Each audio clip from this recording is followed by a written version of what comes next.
প্রকৃতির বৈচিত্র্যে ফোটায় ফোটায় শিশির বিন্দু গায়ে জড়িয়ে এসেছে শীত। আর এই শীতের আগমনী বার্তায় কুষ্টিয়ার খেজুর গাছ থেকে রস সংগ্রহে ব্যস্ত হয়ে উঠেছেন গাছিরা। তবে এবার স্থানীয় তরুণ উদ্যোক্তাদের বিশেষ উদ্যোগে এই রস থেকে তৈরি হচ্ছে ভেজাল মুক্ত পাটালি ও ঝোলা গুড়। ফলে বিশুদ্ধ রস ও গুড়ের টানে ভিড় করছেন ছোট বড় সকল বয়সের মানুষ। কুষ্টিয়া প্রতিনিধি রিয়াজুল ইসলামের পাঠানো তথ্যচিত্রে বিস্তারিত ডেস্ক রিপোর্টে।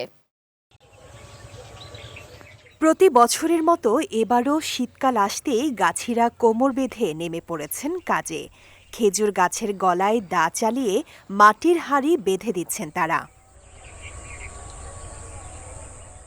কুষ্টিয়া জেলার জগতি এলাকার ফুলবাড়ি জামে মসজিদ থেকে প্রায় ৩০০টি খেজুর গাছের রস সংগ্রহ ও বিক্রির জন্য ৪ মাসের টেন্ডার পেয়েছেন স্থানীয় তরুণ উদ্যোক্তা ওমর ফারুক।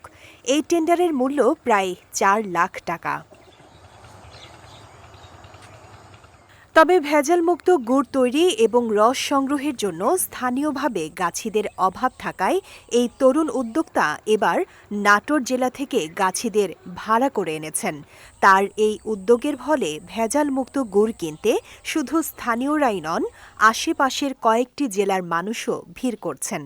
রস আমরা সকালে বিক্রি হয় ৮-১০ হাঁড়ি, আর বাদ বাকি রস ধরেন আমার ৪০ থেকে ৬০ হাঁড়ি রস হয়। ৬০ হাঁড়ি রসে ধরেন গুড় বানাই ৩০ থেকে ৩৫ কেজি হয়, কোনো দিন কম হয়।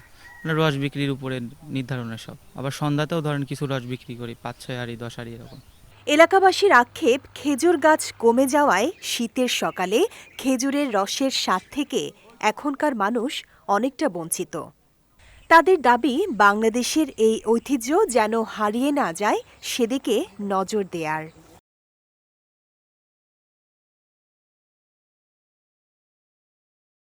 এখানকার আপনার রসেরও খুব চাহিদা, গুড়েরও খুব চাহিদা।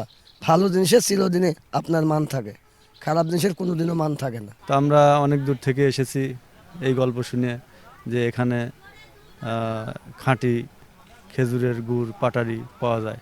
হ্যাঁ, অনেক লোকজন হয়, শুক্রবারে বেশি লোকজন হয়, শনিবারেও লোকজন হয়, আর অন্য অন্য সময় লোক বিকালের দিকে বেশি হয়। খেজুরের পাটালি গুড় পাওয়া যায়, ঝোলা গুড় পাওয়া যায়। এখানে সম্পূর্ণ ১ নম্বর মানে ভালো জাতের মানটা, যেটা আমাদের জন্য শুধু কাম্য। জি ভাইয়া, এগুলো হারায় যাচ্ছে। এখন তো এই ঐতিহ্যটা তো আমাদের ধরে রাখতে হবে, তা আমরা তো পারছি না তো ধরে রাখতে। দেখা যাক শত চেষ্টা করে ধরে রাখতে পারি কিনা। ভেজালমুক্ত গুড় তৈরি ও পিঠা বিক্রির মাধ্যমে তরুণদের এই উদ্যোগ যেমন অর্থনীতিতে ভূমিকা রাখছে, তেমনি শীতকালীন লোকজ ঐতিহ্যকে নতুন প্রজন্মের কাছে তুলে ধরছে। বিজয় টিভি নিউজ ডেস্ক।